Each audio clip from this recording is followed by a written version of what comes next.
couple of years ago, I was referred to as a rhino. My first instinct was they were talking about my nose. But later, somebody informed me that no, rhino meant Republican in name only. I'm very thankful I was no longer with the person that called me the rhino because I was deeply hurt and offended by that insult. I've been a Republican all my life. And despite the present condition of the party, I don't plan on changing. I was raised in a staunch Republican household. In fact, when my grandfather lived with us, we couldn't even mention the name Franklin Delano Roosevelt out loud. I admired the leadership of Republicans like Lincoln and Eisenhower. The values that the party held in those late 50s, early 60s were values that just made sense, that I understood. They were family values. They were the values I heard at church. I understood what it meant to be Republican. I didn't know enough about Democrats to even have a guess what they thought. I thought they were pretty good people too. The question I have these days is not whether or not I'm a rhino, but whether or not the party has become a rhino. The interesting piece is that my Democratic friends are feeling the same way. They wonder what happened to their party. It seems to be sliding down the slippery slope of socialism. And they're as uncomfortable as I am, letting anybody know what party they belong to.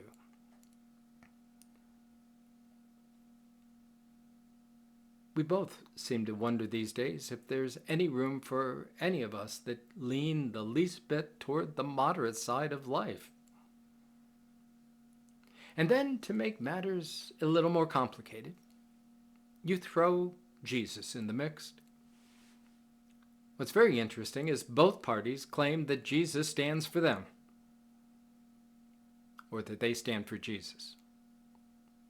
Anyway, Jesus is on their side. Did you know Jesus took sides? I didn't. I wonder which side he really is on. Can he be on both sides? What if he's on neither side? It's kind of interesting. I wonder. They wondered too back in first century Palestine where Jesus was, politically, religiously. The political religious parties of his day were just as adamant that Jesus was one of them, although they all had cause to wonder.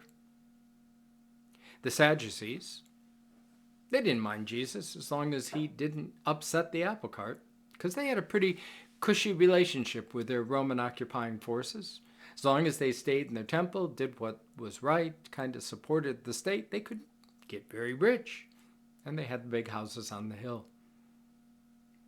Unfortunately, Jesus did that temple thing, where he turned over the tables and drove out the money changers. Kind of soured them on him. Then there were the Pharisees, keepers of the law. Jesus had them kind of wondering, does he really hold the law of Moses? I mean, his disciples play footloose and fancy-free, kind of loosey-goosey with all the ritual observances, particularly Sabbath and the cleansing rituals. I don't know. And then there were the Zealots. They were probably the most excited to see Jesus show up. They'd been looking for a Messiah, someone to be charismatic, to lead the opposition, the revolution. They believed in terror. and violence to overthrow the Roman occupiers. And Jesus seemed to fit the bill. Well, until he started talking about going to Jerusalem and dying. And the whole thing got sealed when they nailed him to a cross. That's pretty much a failed Messiah. What's very interesting, in the midst of all that speculation, Jesus doesn't get sucked in. He doesn't take sides. At best, he throws questions back at them. Questions that raise issues of their own understanding of their political posturing.